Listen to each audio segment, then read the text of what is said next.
Hello there, how you doing? Wee Paddy from Cross the Shuck, and this is Whatever Wednesday. So I thought I would have a bit of a ramble.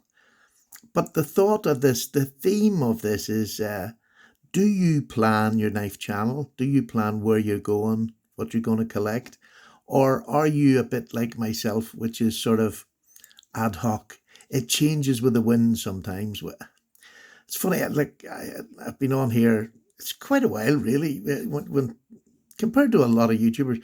uh, you either stick around or you're around for a couple of years and then people disappear. Um, but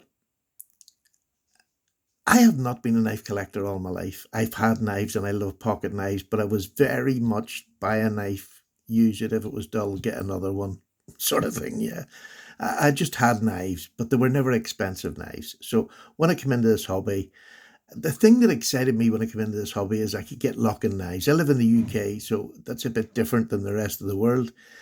So I was being able to get locking knives and having that joy of having a bigger knife in my hand, because I'd always been used to sort of pocket knives or belt sheath knives when I was a youngster.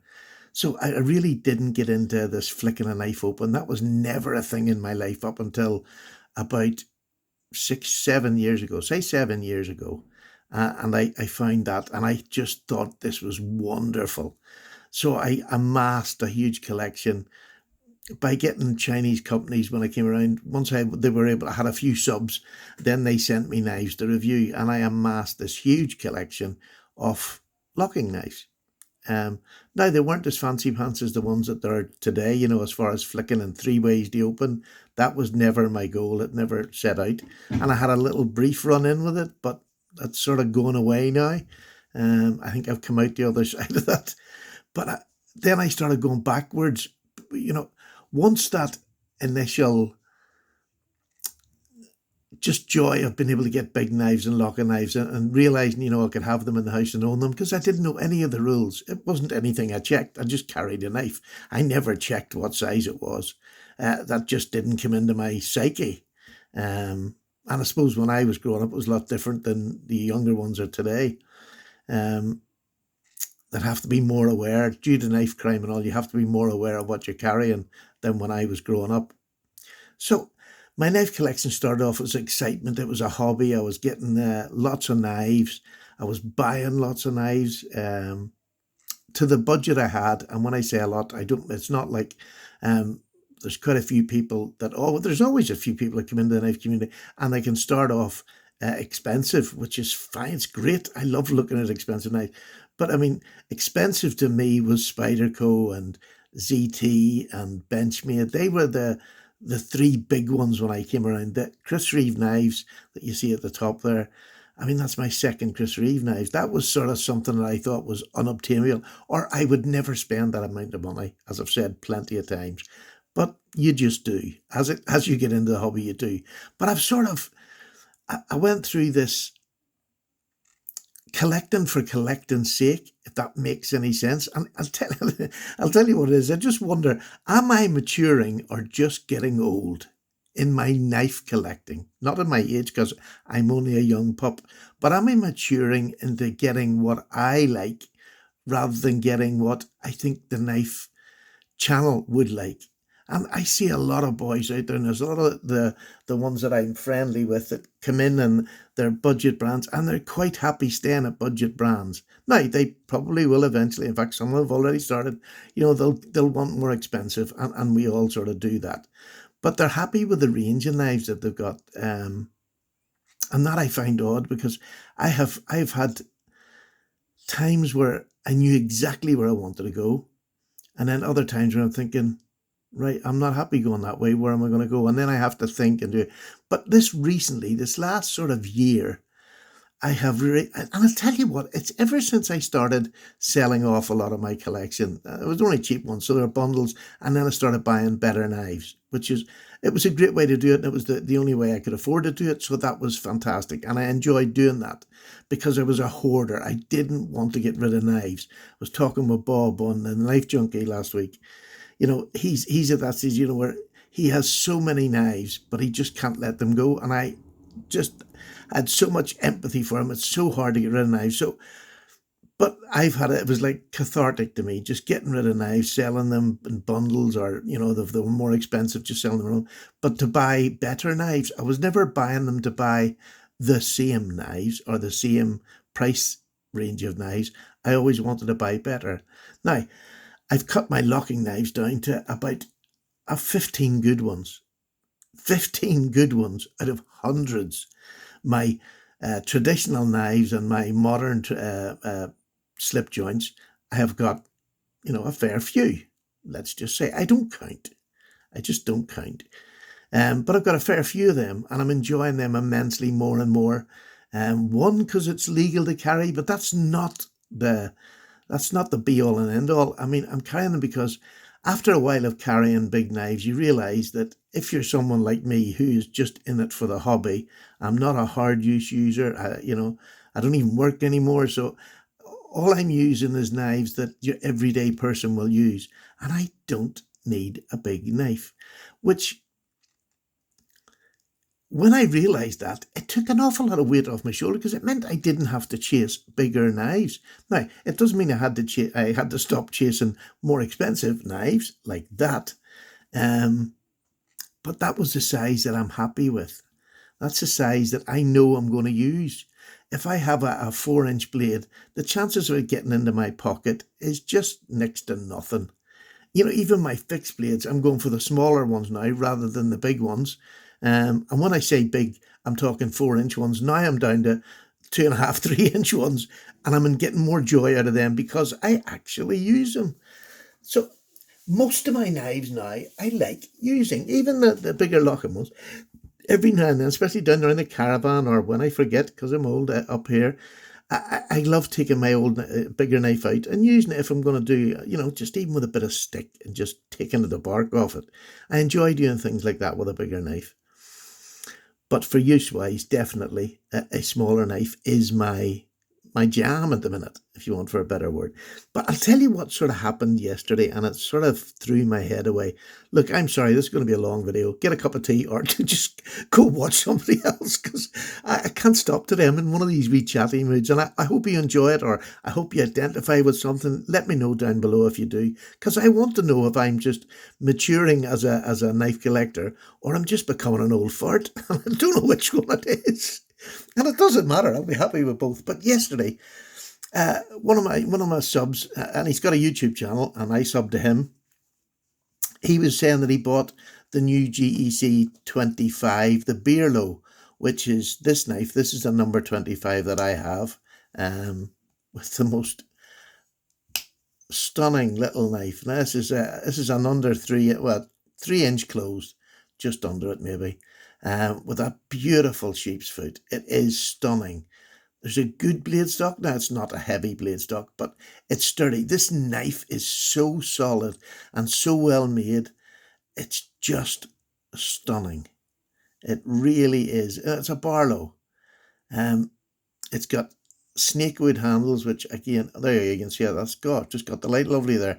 Snakewood, which is just beautiful. It is perfectly made by GEC, a 3-ring bolster, which excites me no end, and that's not normal. It's the unexcelled version, so it's the more uprange GEC knife. I absolutely adore this, but the thing that I adore about this the most is that I can put this to work. This really is it's a 3-finger, and the other one falls in at the back, and it is perfect. There's enough blade there. What is that, about? I think it's about 2 inches, maybe. It's 2 inches exactly, maybe. It's a 2-inch blade. It's absolutely fantastic. See, as a box cutter, as a cardboard cutter, it's fantastic. It's nice and thin behind the edge. It really is. Look at that. It's lovely. That it just eats through cardboard. But there's a little girth in this. Unlike a peanut, which is a very skinny knife as well, this has got a bit of girth, so you get a good grip on it. My 3 fingers are completely wrapped around there, and it's so solid. I have no fear of this doing any job that I wanted to do. So one of my subs, probably just a friend on YouTube, he'd got the Beerlow, which is this exact same knife, the same size blade, but it had a bottle opener halfway up it. And, I was saying to him, it just wasn't my thing. I can't remember the last time I opened a bottle with a bottle opener. It's not the sort of drinks that I use. I don't drink alcohol, so there's no point to have. I've got plenty of bottle openers on my sack knives, which I usually have somewhere near me or around me, or if I'm going to that sort of an event, that's what I'll take with me. So I just stepped away. I had the chance to buy one, and at cost, um, and I turned it down. And I also had a chance to buy the last knife that came out, which was, oh gosh, I can't remember. Oh yes, it was the cotton sampler. And I turned it down as well because I've got a Rough Rider cotton sampler, which, is lovely and it's nice to have it and tell the story, but I really don't use it. And there was a while I would have carried it, but now I don't. So I turned that down as well. And there was a time when my whole driven passion was to get GECs. And at one stage, you got up to about 25, which took an awful lot of work. And I'm back down now till about, I've 16 now. And I'm not really looking to add to it. I'm at that stage now where sort of if I buy one, I'll sell one and free money up for something else, if that makes any sense. Um, and that's why I'm wondering, am I maturing and just buying what is actually what I'm going to like in my collection? Because that's what I feel as if I'm doing. I feel as if that, and I'm not doing it intentionally as such, but with all my knives, I seem to be at that stage now where I'm buying what I like and what I will carry and what I will use, rather than just knives that are going to sit in a box. And I bought them because they were the hip thing at that time. There was 4 ways to open them. They were the best flickering. So I'm not after that. And modern slip joints, I'm really getting into because they're fantastic. Um, but this 1095, nice wood, nice material, just beautifully made slip joints. Are my passion, and especially handmade knives. I really, really enjoy handmade knives in my slip joints, especially. But I have more production than I have handmade because you usually have to pay more. I now have a custom um, a custom enabler in Ashley Harrison, so I'll be getting a lot of his custom made knives because he makes them from the very start to the very end. One person, one knife. I love that. That really gets me going. So, I mean, and it's funny, I'm getting more and more smaller knives in my collection. Um, this being one of them, and these are pocket droppers that I call them, that I'll carry with me more and more often now. Rather than two bigger knives, I've got a small one. I mean, this is a sack. I can't even remember the name of this. It has the knife, the scissors, and then it has the well, that's a knife. It's got two blades, actually, two small blades. Um, it's got a lovely. Has it got scissors? Do you know it hasn't got scissors? I don't know why I said scissors. Or does it have scissors? No, no, it doesn't have scissors. I'm so well. Yes, it does have scissors. There's two sides to a sack knife, but look, you've got blades. You get all sorts of little knives. You have your fingernail cleaner, one of the best fingernail cleaners out there. Let me just get my finger in it. There we go. That's a beautiful fingernail cleaner and a lovely file for doing your nails. I love it. Again, this is used. It was brand new when I got it. And you get a gorgeous pair of scissors, which are bigger than the small sacks, obviously. But that's a real lovely pair of scissors. And like sacks, they're absolutely excellent. And I get a couple of blades in there as well. So this sort of thing appeals to me now. And I'll carry this before, this, if I'm around the house or whatever, is in my pocket rather than the bigger sack, which has got, this is just two very skinny layers, than a 2 or 3 layer bigger sack, because this is so handy and it's all I'm ever really going to need around the house. And I seem to be carrying more in that sense. But I also like going a bit odd, and I got this knife and I am in love with this knife. This is a custom knife. Now, not an expensive custom knife. I got this second hand and traded for it. That beautiful knife. That's just a full-size knife in miniature. It's just gorgeous. I would buy that if it was a full-size knife. That blade, the drop point is stunning. High saber grind, comes down to a fairly thin edge, but it's not wafer thin.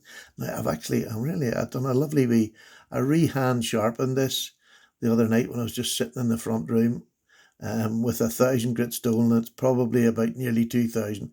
I've had it for so long, but with this is it's N690, which is a lovely steel, German steel, but it's very easy to sharpen and it holds an edge reasonably well. So I put a lovely edge on it, and my goodness, it's like a wee just razor blade in your pocket. But the fact that there's something unusual and different, it's a friction folder, is just exciting, and I love carrying this. And it came with its own little custom shade. Carew was the fellow who made it, South African maker. I just love it. It was made for a fiction folder group over here, which is how I got it. It was on the second-hand market, and I traded for it. So, I mean, them three especially are that I would carry on a very regular basis, along with my bigger penknife. And it'll be a GEC or a case or whatever it is, one of my old traditionals. So that would be more than what I would carry at any given time. But I was talking about fixed blades. I have this lovely one in this beautiful case, I have to say. This is getting so much carry about the house. It's unbelievable because it goes in my jeans pocket and I don't feel it. It's not that much thicker than a full-size knife. It's smaller. It's got what's the blade in this? I don't even think it would be about 2.5 inches cutting. No, just over, yeah, it's just about 2.25, just over 2.25 cutting edge in this, which again does all my needs. Look how small that wee knife is. I mean, it's a 3-finger and my fourth sits on the end of it. But again, very much like this, it sits in my hand locked in because it's got that sort of girth on it. Do you know what I mean? There's lovely white liners. This is an LT Wright Frontier. I adore this knife. There's the LT Wright, the wee hut. I just adore it. And the N690 on this, I know a lot of South African makers and a lot of the more European ones use N690 an awful lot. And it really is just, I think, do you know what I equate it to? It's the modern 440C. It's easy to sharpen. It takes a lovely polish if you want to polish it. It just keeps an edge for long enough that I'll ever need. And I think that's just why it's used. It's better than getting a 440C because everybody keeps saying that's out of date. And this lasts no longer than most of my 440Cs ever did. But it's a nice knife. This is a lovely thin grind. So again, if I'm cutting cardboard, this is perfect. But all my little jobs about the house, or when I'm out, that can cover. And then it goes on to modern knives. Yes, I've got modern knives. I have that Chris Reeve. That Chris Reeve, it's the small Sabenza. It's the new iteration, the 31 instead of the 21. A lot of the old 21 people say that the 21 was better. But I just don't know because I never had one. Never carried or used one, so I have no comment. But I do know that I love this one. Absolutely adore it. I think it's an amazing knife. It's smaller. It's got just under a 3-inch blade. It just comes down to, it's got a lovely, lovely grind on it. It doesn't come down to, a pinhead, but it does come down to I've got that down 15 degrees per side, which is more than what it came to me. I would say it was somewhere between 20 and 23. I never measured. I wish I had. 20 and maybe even 23. I'm not sure degrees either side. That's down to 15 degrees each side, and it cuts like a flipping demon. It hasn't gone blunt yet. It hasn't even dulled, to be honest with you. Now, again, I don't do a whole lot of work, and I'm not even going to try and force it, because there's another thing. I mean, I don't necessarily need any more to know if I can get 500 cuts on cardboard out of a knife, because I don't cut 500 in about a month. Do you know what I mean? So, not important, which is nice. It takes pressure off. But other small knives, a small 940. Whoever thought I would want a small 940? If you know me, the 940 was my just dream knife. And this little 945, which is quite a bit smaller, do you want to know, it just nearly fits my hand. I can sneak up and I get a full 4 fingers, and that's great. But even back here, I get 3 and a bit. This one, because of the nice way it's rounded. This can sit at the end, gives me a perfectly secure grip. And as long as I've got a secure grip, the knife is good. And secure grips only come with your own hand size and the knife you've got. I can't tell anybody what it would be. This is super. I mean, I have a large hand, so I can still get a large hand on this. It's a bit of a squeeze, but again, most of the time when I'm cutting with this, I'll hold it like this, and I'll just cut, or I'll cut like that. It's small cuts I'm going to do, or cut a bit of meat with this, do you know what I mean? I'm going to just cut it like this. So I very rarely, I don't have the hammer grip in this at all, ever. But I'm now starting to go smaller. And I don't know whether that is just where I've got a place in my collection where I'm settled in what I'm collecting. I'm not buying knives that I don't need just for the channel, which you see when you get to that stage, that makes such a difference to it as a hobby. Now, I know there's an awful lot of people at the minute that are, this is not necessarily a hobby, it's more they want to be able to do this as a living. There's quite a few people like that now, and people that are designing knives, and I love that, and I love watching them grow, and I wish every one of them success. It's not me, that's not why I'm in this. I'm in this genuinely because it's a hobby, and I can meet nice people, I can have chats, like RJ's Knives. I love him on a Sunday morning. It's his Sunday morning in America, but it's tea time here. And the group of fellas that are on there are just so nice to chat to. We can get on and talk for hours, and we're never short for words. So meeting people, and me and Justin doing our podcast. So my knife collecting is definitely calmed down in the amount of knives that I'm buying. I buy so few now compared to what I used to. If I buy 3 in a month, I think I've gone mad, from what I have been doing.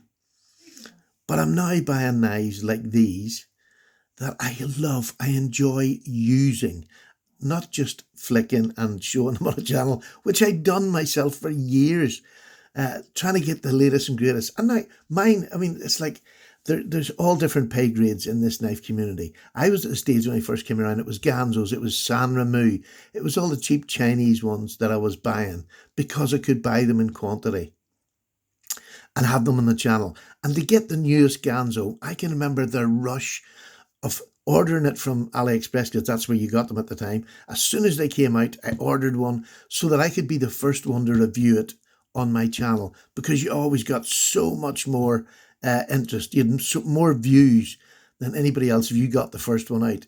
So it doesn't matter what the price range, if you're getting a Chavez or whatever, and you want to be the first one to get it on YouTube, it was exactly the same back down at the budget end. Exactly the same. So it really genuinely doesn't matter what you're collecting or doing. When you're getting your knife out, it's exactly the same. It's that same playing field, which is the joy. But again, is this a sign of my maturity in this last year that I'm starting to go down to the smaller knives to carry? I'm using pouches more. Which is just another thing. Am I just getting old, or am I settling in? Look, I would like to think I'm just settling into my hobby, and it's taken 6 years on YouTube to settle into my hobby where I'm buying for me, and that is such a pleasure. I buy for me and review for you, but I'm not necessarily buying. I do, over there I've got most of my locking knives are more budget range because I like them still, because I think the value for money is fantastic. And if you do get sick of them, you're not having a 400 odd pound knife sitting there and you have to then sell it or trade it for something else. You've got a 20, 30, 40 pound knife, which is, dead easy in the second-hand market, just to sell it off or trade it for something else. There's no worry in it. And if you don't, it doesn't matter. But to fall out with that knife and have to, make sure that I get the money back that I got into it, or near it, because you don't always get what you put in, which is another lesson you'll learn in YouTube, if you're around any amount of time. But anyway, I'm probably waffling now, am I? Just what do you think? Has your knife changed? Have you changed the way you've been collecting knives or buying knives? And when did you get to the stage where I'm at now where, I'm really happy with what I've got? And I'm looking about more. Before I buy a knife, I'm looking about more to get one. Now, QB contacted me the other day and they wanted to send me a knife. So I'm looking forward to that. There's another QB knife coming. I have a couple of QBs over there, which I think are amazing, high value knives. But I really don't want to go out and buy them anymore. Because when you've got 2 or 3 and they're just sitting there until you're doing a video on them, yeah, there's not much need and there's no pressure. I have to say, I don't have any money pressure other than what I put on myself, which is also nice because I do have a restraint button that tells me, no, Stephen, you've got one really good one. You don't need 3 or 4 of them. It doesn't always work, but it's getting better at it. But yeah, I've sort of changed. But what about you? How does your, even if you haven't got a YouTube channel, how has your collecting changed over the years? I'd love to hear how other people's journey has been, whether they're a YouTuber or just a knife collector, hobbyist. I think I've actually gone past the knife collector. No, I've gone past the knife collector. I've gone past the knife reviewer to a hobbyist that is reviewing knives that I like, and that is lovely. I've heard people say so many times, but Paddy, you don't have many bad reviews on your channel. No, because most of the knives I'm buying now are knives that I like or I've picked. And that's been the same all the way through. Most of my knives I've picked. And that's why I dropped a lot of the Chinese companies years ago now. Because they were just sending me maybe, 5 or 6 at a time. I was getting box loads of these knives and then I had to fit them in. I had to make time to make reviews for them. And some of them, look, a lot of them were really good. I would rather see the good than the bad. And especially at a budget range, there is going to be things wrong with them, but they're not going to be things that's going to wreck the knife. So I'm waffling. I really just go off on a wee tangent. You poke me and it's like a Duracell bunny. Anyway, I just thought I would share these knives with you that are just some of my favourite knives in every category there that I enjoy. And that's where I'm trying to settle down in. Plus the fact I've also got I love collecting the older knives, pocket knives I should say, traditionals. I'm enjoying so much having that collection, more and more. So, old fart or just maturing? Take care. Paddy's away. Have a nice day. Thanks for listening if you came along. And, by the way, I'll put down about 3 channels down below in the description that I'd love you to go and check out. They're Mark JG, Slipjoint Sawyer, JO Ventures Outdoors.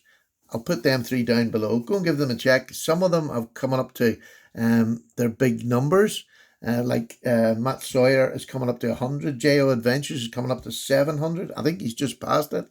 But they're doing reviews on it, and Mark JG's coming up on his big number too. So get over, give them a see, and if you like them, subscribe to them. All the best. Bye now. Take care.